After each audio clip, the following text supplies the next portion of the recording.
जय जगन्नाथ मु सुचित्रा मो यूट्यूब चैनल को समस्त को स्वागत। वीडियो को शेष पर्यंत देखिए, भल लगे लाइक करेंगे, शिक्षक शिक्षयित्री बंधु मान को शेयर करेंगे, कमेंट देवे। मो यूट्यूब चैनल को प्रथम रू सब्सक्राइब करनथिले प्रथमे सब्सक्राइब करनियंतु। मु एक्टिविटी वीडियो को डिस्क्रिप्शन में लिंक करिछि, आपण माने देखंतु। 30/8/2025 शनिवार श्रेणी शिशु बाटिका 3 ପାଇଁ लेसन प्लान टी लिखिबा। 9टी कलम पीरियड समय विषय बा प्रसंग विकास दिग मुख्य धारणा शिक्षण फलाफल सीजीवा एलो शिक्षण कार्य टीएलएम। प्रथम पीरियड 6:45 7:45 विषय ड्रिल विकास दिग शारीरिक विकास मुख्य धारणा व्यायाम शिक्षण फलाफल व्यायाम महत्व को बुझीपारे। सीजीवा एलो है सीजी है 3 एलो है सी 3.2 शिक्षण कार्य 1 सरल नियमानुजाई व्यायाम शिखाइबी।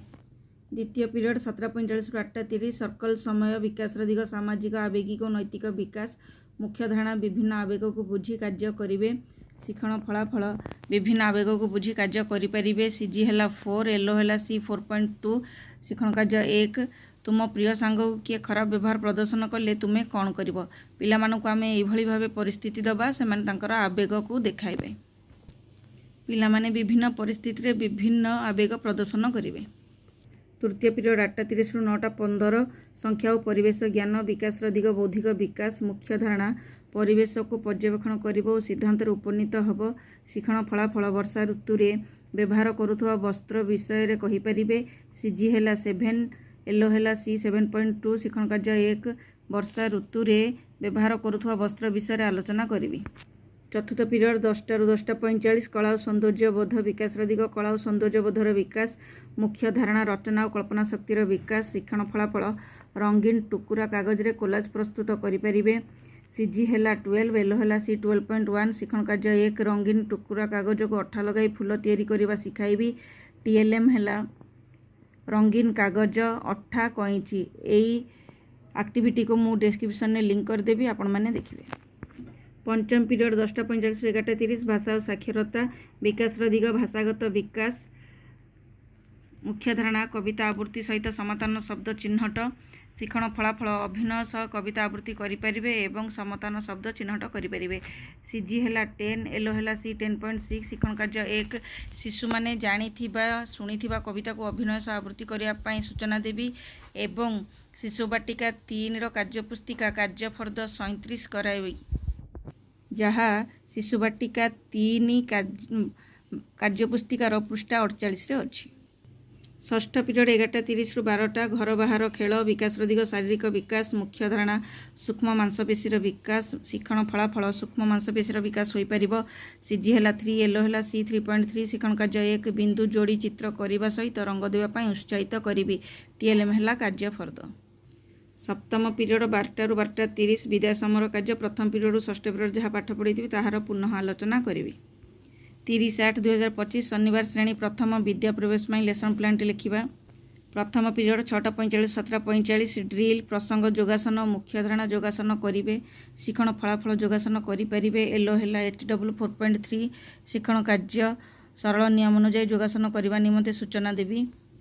द्वितीय पीरियड 17:45 ରୁ 8:30 विषय चाष काम प्रसंग है आस सजाइबा विद्या प्रवेश शिक्षक सहायक पुस्तिका पृष्ठा 100 अच्छी मुख्य धारणा सूक्ष्म मांसपेशीर विकास शिक्षण फलाफल जटिल कार्यगुड़िक संपूर्ण करने समन्वित गतिविधि को व्यवहार करें। एलो है DG1 HW 3.18 बी शिक्षण कार्य 1 ड्राइंग सीट्रे अठा लगाई मंजी पत्र और फूल को व्यवहार करी पैटर्न तैयारी करवा शिखाइबी। टीएलएम है ड्राइंग सीट अठा मंजी पत्र फूल।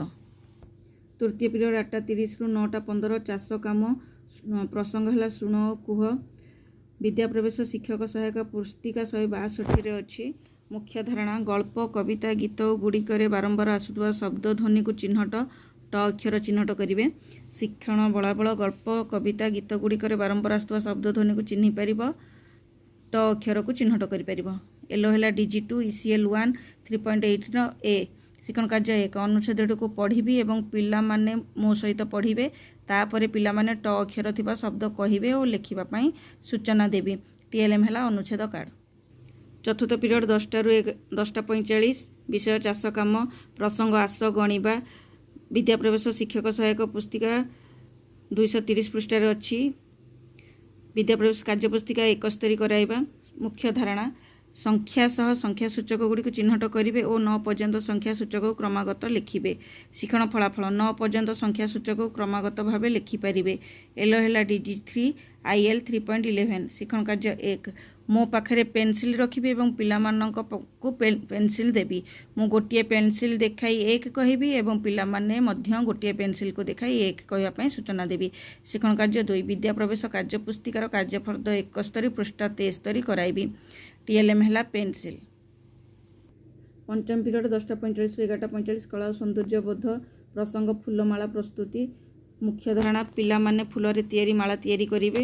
ଶିକ୍ଷଣ ଫଳାଫଳ ଛୁଞ୍ଚି ଓ ସୂତା ଦ୍ୱାରା ଫୁଲମାଳା ତିଆରି କରିପାରିବେ।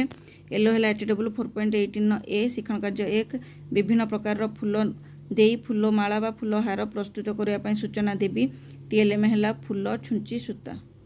ଷଷ୍ଠ ପିରିୟଡ଼ 11ଟା 45 12ଟା 30 ବିଦାୟ ସମର କାର୍ଯ୍ୟ ପ୍ରଥମ ପିରିୟଡ଼ରୁ ପଞ୍ଚମ ପିରିୟଡ଼ ପର୍ଯ୍ୟନ୍ତ ଯାହା ପାଠ ପଢ଼େଇଥିବି ତାହାର ପୁନଃ ଆଲୋଚନା କରିବି। 30/8/2025 ଶନିବାର ଶ୍ରେଣୀ ଦ୍ୱିତୀୟ FLN ପାଇଁ ଲେସନ୍ ପ୍ଲାନ୍ଟି ଲେଖିବା। ପ୍ରଥମ ପିରିୟଡ଼ 6ଟା 45 7ଟା 45 ବିଷୟ ଡ୍ରିଲ୍ ପ୍ରସଙ୍ଗ ବ୍ୟାୟାମ ଓ ଯୋଗାସନ ମୁଖ୍ୟ ଧାରଣା ବ୍ୟାୟାମ ସହିତ ଯୋଗାସନ କରିବେ। ଶିକ୍ଷଣ ଫଳାଫଳ ବ୍ୟାୟାମ ସହିତ ଯୋଗାସନ କରିପାରିବେ। ଏଲ ହେଲା HW 4.3। ଶିକ୍ଷଣ କାର୍ଯ୍ୟ 1 ସରଳ ନିୟମ ଅନୁଯାୟୀ ଯୋଗାସନ କରିବା ନିମନ୍ତେ ସୂଚନା ଦେବି। ଦ୍ୱିତୀୟ ପିରିୟଡ଼ 7ଟା 45 8ଟା 30 ଭାଷା ଡିକୋଡ଼ିଂ ଓ ଲିଖନ ପ୍ରସଙ୍ଗ ଗାଁ ବୁଲା ମୁଖ୍ୟ ଧାରଣା ଷଟଷ୍ଟ ଦ୍ୱିତୀୟତଃ ଯୁକ୍ତାକ୍ଷର ଚିହ୍ନଟ। ଶିକ୍ଷଣ ଫଳାଫଳ ଷଟଷ୍ଟ ଦ୍ୱିତୀୟତଃ ଯୁକ୍ତାକ୍ଷର ଯୁକ୍ତ ଶବ୍ଦକୁ ପଢ଼ିପାରିବେ। ଏଲ ହେଲା ECL 1.5.5। ଶିକ୍ଷଣ କାର୍ଯ୍ୟ 1 ହସ ଖୁସି ବହିର ପୃଷ୍ଠା 83ରେ ଥିବା 5 ଓ 6 ନମ୍ବର କରାଇବି। ସେଥିପାଇଁ TLM ହେଲା ହସ ଖୁସି ବହି। ଭାଷା କାର୍ଯ୍ୟ ପୁସ୍ତିକାର ସପ୍ତାହ 10 ଦିବସ 3ର କାର୍ଯ୍ୟ ଭାଷା କାର୍ଯ୍ୟ ପୁସ୍ତିକାର ସପ୍ତାହ 10 ଦିବସ 3 ପୃଷ୍ଠା 57 କରାଇବି। TLM ହେଲା ଭାଷା କାର୍ଯ୍ୟ ପୁସ୍ତିକା। ତୃତୀୟ ପିରିୟଡ଼ 8ଟା 30ରୁ 9ଟା 15 ଗଣିତ ପ୍ରସଙ୍ଗ ମିଶାଣ କରିବା ମୁଖ୍ୟ ଧାରଣା ଯୋଗ ସରଳ ସମସ୍ୟା ସମାଧାନ। ଶିକ୍ଷଣ ଫଳାଫଳ ସରଳ ସମସ୍ୟାର ସମାଧାନ କରିପାରିବେ। ଏଲ ହେଲା ILM 5.14। ଶିକ୍ଷଣ କାର୍ଯ୍ୟ 1 ଗଣିତ ଖେଳ ବହିର ଅଭ୍ୟାସ କାର୍ଯ୍ୟର 17 ଓ 18 ନମ୍ବର କରାଇବି। TLM ହେଲା ଗଣିତ ଖେଳ ବହି। ଚତୁର୍ଥ ପିରିୟଡ଼ 10ଟାରୁ 10ଟା 45 ଗଣିତ କାର୍ଯ୍ୟ ପୁସ୍ତିକା ସପ୍ତାହ 10 ଦିବସ 3ର କାର୍ଯ୍ୟ ମୁଖ୍ୟ ଧାରଣା ପୂର୍ଣ୍ଣବାଚକ ସଂଖ୍ୟା। ଶିକ୍ଷଣ ଫଳାଫଳ 1 ଠାରୁ 10 ପର୍ଯ୍ୟନ୍ତ ସଂଖ୍ୟାର ପୂର୍ଣ୍ଣବାଚକ ସଂଖ୍ୟା କହିପାରିବେ। ଏଲ ହେଲା ILM 5.13। ଶିକ୍ଷଣ କାର୍ଯ୍ୟ 1 ଗଣିତ କାର୍ଯ୍ୟ ପୁସ୍ତିକାର ସପ୍ତାହ 10 ଦିବସ 3 ପୃଷ୍ଠା 65 କରାଇବି। TLM ହେଲା ଗଣିତ କାର୍ଯ୍ୟ ପୁସ୍ତିକା। ପଞ୍ଚମ ପିରିୟଡ଼ 10ଟା 45 11ଟା 45 ବିଷୟ ପରିବେଶ ପ୍ରସଙ୍ଗ ଗାଁ ବୁଲା ମୁଖ୍ୟ ଧାରଣା ଗାଁର ହାଟ ବିଷୟରେ ଜାଣିବେ। ଶିକ୍ଷଣ ଫଳାଫଳ ଗାଁର ହାଟ ବିଷୟରେ ଜାଣିପାରିବେ। ଏଲ ହେଲା IL 5.2ର A। ଶିକ୍ଷଣ କାର୍ଯ୍ୟ 1 ଗାଁର ହାଟ ଚିତ୍ର ଦେଖାଇ ଆଲୋଚନା କରିବି। TLM ହେଲା ଚିତ୍ର। ଷଷ୍ଠ ପିରିୟଡ଼ 11ଟା 45 12ଟା 30 ଡ୍ରଇଂ ପ୍ରସଙ୍ଗ ହେଲା ଗୁଡ଼ି ଚିତ୍ର ମୁଖ୍ୟ ଧାରଣା ଗୁଡ଼ି ଚିତ୍ର କରିବେ। ଶିକ୍ଷଣ ଫଳାଫଳ ଗୁଡ଼ି ଚିତ୍ର କରି ରଙ୍ଗ ଦେଇପାରିବେ। ଶିକ୍ଷଣ କାର୍ଯ୍ୟ 1 ଗୁଡ଼ି ଚିତ୍ର କରି ରଙ୍ଗ ଦେବା ପାଇଁ ସୂଚନା ଦେବି। TLM ହେଲା ରଙ୍ଗ।